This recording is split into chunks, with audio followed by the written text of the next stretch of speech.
मेरा भाषण पूरा हो जाने दो। Let us go. Yes, yes. Let us have very good idea. इस तरह से नहीं चलेगी संसद। मान्यवर, उनको धैर्य रखना चाहिए, उनको धैर्य रखना चाहिए मेरा जवाब सुनने का। ये भाग गए, डर गए, सुन भी नहीं सकते ये। अगर ये सुन नहीं सकते हैं, इतना दिनों से संसद के समय बर्बाद क्यों किया? अगर सच्चाई नहीं सुन सकते तो इतना दिनों तक सड़कों पर संसद के समय लोगों को भ्रम फैला करके क्यों समय बर्बाद किया? ये दिखा रहे, हमको मालूम था ये भागने वाले हैं। सच्चाई को सुनना चाहिए। कल देर रात को मान्यवर मैं मेरा भाषण तैयार कर लूं, तो मैंने अपने आप को पूछा कि ये सब इतना स्पष्ट है तो ये मुद्दा क्यों उठा रहे? मेरी समझ में अगर इतना पढ़कर आता है तो उन्होंने भी तो पढ़ा होगा। ये मुद्दा क्यों उठा रहे? मूल मुद्दा है अवैध घुसपैठियों को मतदाता सूची में रखने। इन लोगों ने मान्यवर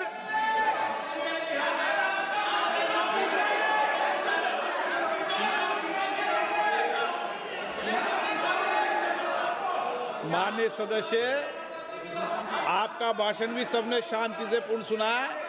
आप भी सुनने की सामर्थ्य रखो। नहीं, आप सुनने की सामर्थ्य रखो। नो, प्लीज बैठिए, सुनो, पूरा भाषण सुनो। आप जब बोलते हैं तो इधर भी सुनते हैं, आप भी इधर भी बोलते हैं, इधर सुने। गृह मंत्री इलेक्शन रिजल्ट के लिए बात हुआ था सर।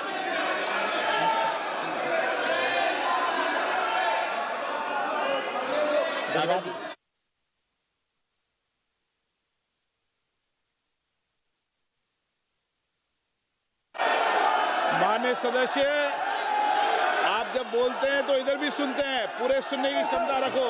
सर, ये लोग डर गए हैं, जवाब नहीं सुन सकते हैं। इतना दिनों से देश के सामने में झूठ फैला करके इन्होंने गुमराह करके चर्चा मांगा। आज गृह मंत्री जी एक बात का जवाब दे रहे हैं।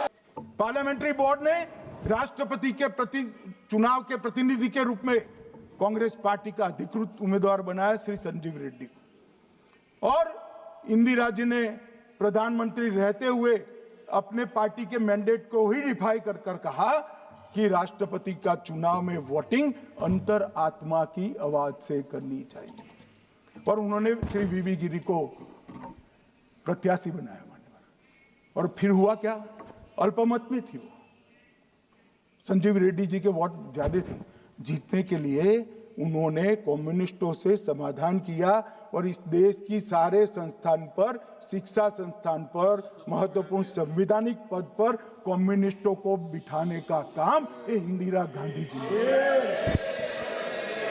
और वहीं से इस देश के विमर्श को बदलने का काम किया है, वहीं से किया है। वामपंथी विचारधारा इस देश के प्रकृति को, इस देश के स्वभाव को, इस देश की जनता को स्वीकार्य नहीं है, और इसीलिए वामपंथी लुप्त हो गए मान्यवर।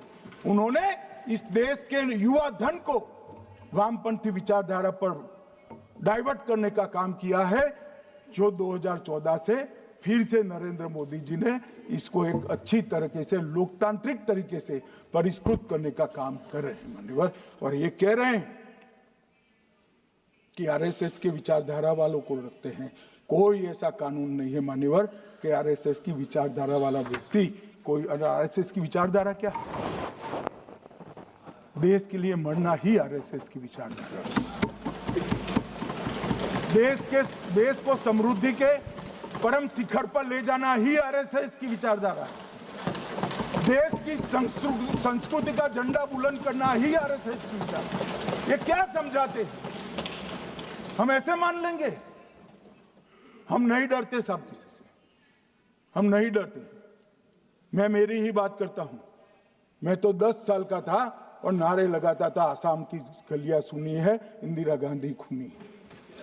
हम तो वहां से लड़ते लड़ते आए हैं। हम नहीं डरते मान्यवर। और मान्यवर, इन्होंने कहा कि वोट चोरी से जीतते हैं, वोट चोरी से नहीं जीते हैं। आपने सर्जिकल स्ट्राइक का विरोध किया, इसलिए हम जीते। आपने एयर स्ट्राइक का विरोध किया, इसलिए जीते हैं। आपने 370 हटाने का विरोध किया, इसलिए जीते हैं। आपने राम मंदिर बनाने का विरोध किया, इसलिए जीते हैं। आपने घुसपैठियों को हटाने का विरोध किया, इसलिए जीते हैं। आपने सीएए का विरोध किया, इसलिए हम जीते हैं। आपने ट्रिपल तलाक हटाने का विरोध किया, इसलिए जीते हैं। और आप वन नेशन वन इलेक्शन का विरोध कर रहे हो, इसलिए हम फिर से जीते हैं। मान्यवर, 60 करोड़ गरीबों के घर में इस देश के प्रधानमंत्री जी ने घर पहुंचाया, गैस पहुंचाया, पानी पहुंचाया, शौचालय पहुंचाया, 5 किलो अनाज मुफ्त पहुंचाया और 5 लाख तक की दवाइयां मुफ्त कर दी। क्या समझते हैं कि वोट चोरी कर जीते हैं? इस देश के इंफ्रास्ट्रक्चर को 40 साल देख लीजिए और हमारे 11 साल देख लीजिए, इंफ्रास्ट्रक्चर को 3 गुना बढ़ाने का काम हमारे प्रधानमंत्री नरेंद्र मोदी। और इसलिए जनता हमें जिताती है।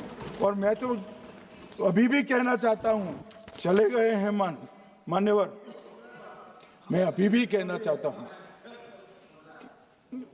यार कांग्रेस पार्टी तुझे टिकट तो देती नहीं है मान्यवर। मैं अभी भी कहना चाहता हूं, एसआईआर का विरोध करोगे तो बिहार की जगह बंगाल और तमिलनाडु में भी साफ। मान्यवर, इस 140 करोड़ की जनता का जनादेश ईश्वर का आदेश होता है। हमारे यहाँ तो कहते हैं ना कि जनता ही जनार्दन होती है।